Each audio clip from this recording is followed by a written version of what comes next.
Yo YouTube, what's going on? It's Angie Kinslow Senatus, Angie for short. And today's video, what I'm going to do is we're going to talk about 529 plans.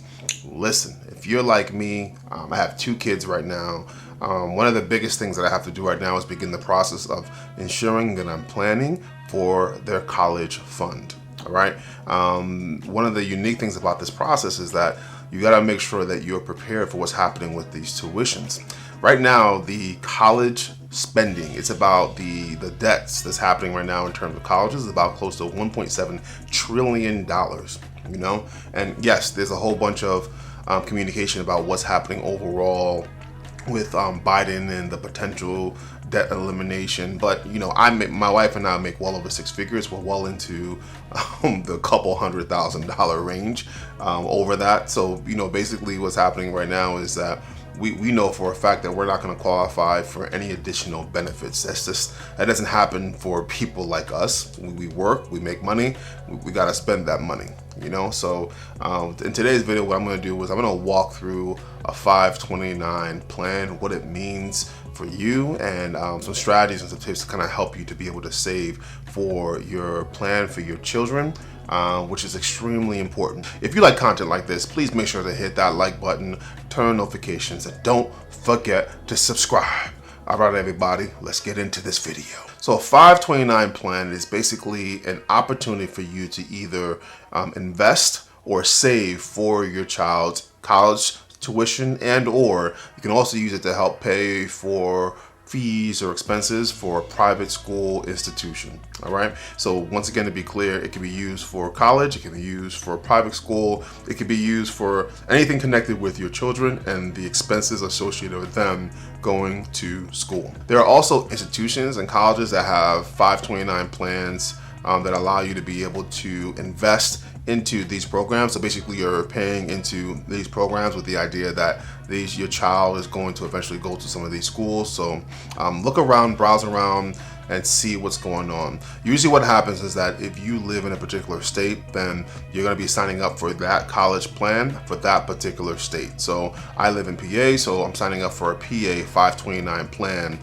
governed through PA, and they're going to help to support that. Now, it doesn't necessarily mean that you can't use that for colleges outside of PA. It just means that basically that they're the ones holding and managing that fund, and basically what you do is when it's time for you to proceed to take and draw those funds, then you'll just go right in and just tap into that. Usually when you go through the process, they provide you with like package portfolio. You can choose between moderate growth, you can choose between some growth, an option between bonds and or stocks. You know, you can kind of decide exactly what you want to do. One of the unique things also, especially with the PA plan, is they gave me the option to kind of just see where I want to be based upon the age of my child. Granted, if you start this process when the child was about 5 or 2 or 1 or whatever, then you know, a little bit of money will go a long way, especially if you multiply that due to compound interest. And you can kind of just do the math. Like if you're someone who made the decision to invest in your child's education when they were 1 year old, and you made a $100 investment for 18 years of their life. Well, if you do the math at just basically 6 to 7% interest, that fund will grow to $37,000, which is a good amount of money for a child to be able to do what they need to do. Nowadays, you need well over $50,000, $60,000, $70,000 to pay for some of these tuitions, especially if you have your child go out of state. I'm encouraging my child to stay in state. I graduated from Temple, TU. Well, I want to make sure that I'm continuing to encourage her to do so. One, she can get the same quality education in a local state school. She can live on campus, go do your thing. It's fine. I just come visit you and make sure that you're doing the right thing. I ain't playing those games. But, you know, basically, you know, go have your freedom, go have your independence, but you get to pay in-state tuition as opposed to out-of-state tuition, which increases it by at least $4,000 or $5,000 exponentially. It's ridiculous, you know. So yeah, 100%, if you have the option to do a 529 plan, do it young, do it early, do it soon.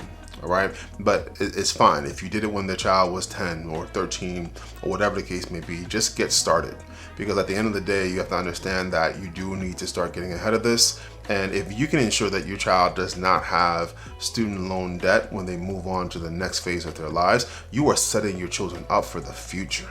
you know? And I think this is an extremely important point that every single person needs to kind of own. Like you need to make that investment into your children, and even $50 a month will go a long way if you start it early. All right, and we all have $50 a month. Stop going to get coffee every day, you know, or stop dropping on Wawa, or stop spending random bits of money on, you know, random apps or games or whatever the case may be. Just be intentional, set aside, budget for it, and invest into your child's future. Now, the great thing about this is that our 529 plan is that it's tax-free. What I mean by that is, as long as you don't withdraw that money for your own personal reason, you will be taxed, you will be penalized if you decide just to withdraw that money. Use the same scenario of $100 a month for 18 years of your child's life, right? Well, basically what will happen is, you know, you would have paid off about you would have paid into that program about $21,000, and the $37,000, a difference of $16,000. So if you use that same variance, you pay $21,000 and gain an additional $16,000. Well, what will happen is that if you use those funds for a college program or an approved educational program, then in materials and books and stuff like that, well, automatically those funds will be given tax-free. All right, so what I'm planning on doing is basically using that to pay for my child's college fund, and then I'm going to continue to pay into that program well beyond, because I also have a 6-year-old, and I need to make sure that that child has, you know, my son has a college fund as well. So once I pay, I'm going to continue to pay into that program well beyond my daughter's college experience, and then I'm going to pass it on to my son, and then kind of just go from there. You know, and I'm making a consistent plan. My investment is a little bit different. It's based upon my income, so I'm comfortable putting $300-400 every single month into that investment fund, because that's what I want to do for my children. But you know, you can do that, like I said before, $50, $100, whatever the case may be. You know, some months I put in $1,000. You know, it just depends on what's going on with my budget after my natural investment, my retirement plan investing, my Roth investments, and stuff like that. All right, so you just want to make sure that you decide what's best for you, and then you kind of just go from there, you know. But the great thing about this is that you can sit back and proceed to go through the process of creating that variance, and understanding that the variance in terms of what you deposited and the interest will automatically be tax-free, and you can use all those funds for your child's education, which is amazing. Now, there's some other things, some other tips that you can go right into in terms of critical components and benefits of a 529 plan. But what I'm going to do is talk about the mental strategy that's needed for this, because I feel like you got to understand that for a lot of people, we have a tendency to defer things for as long as possible.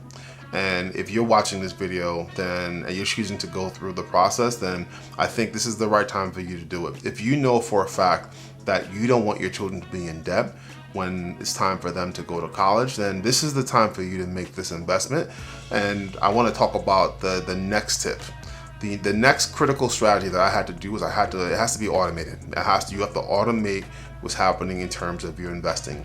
Every single month, you know for a fact that you need to make sure that you're automating the exact amount of money that you know that you need to invest for your child's college tuition. That's it, into that 529 plan. The next thing that I think is extremely important is that you got to make sure that you're creating a budget. You got to live by a budget.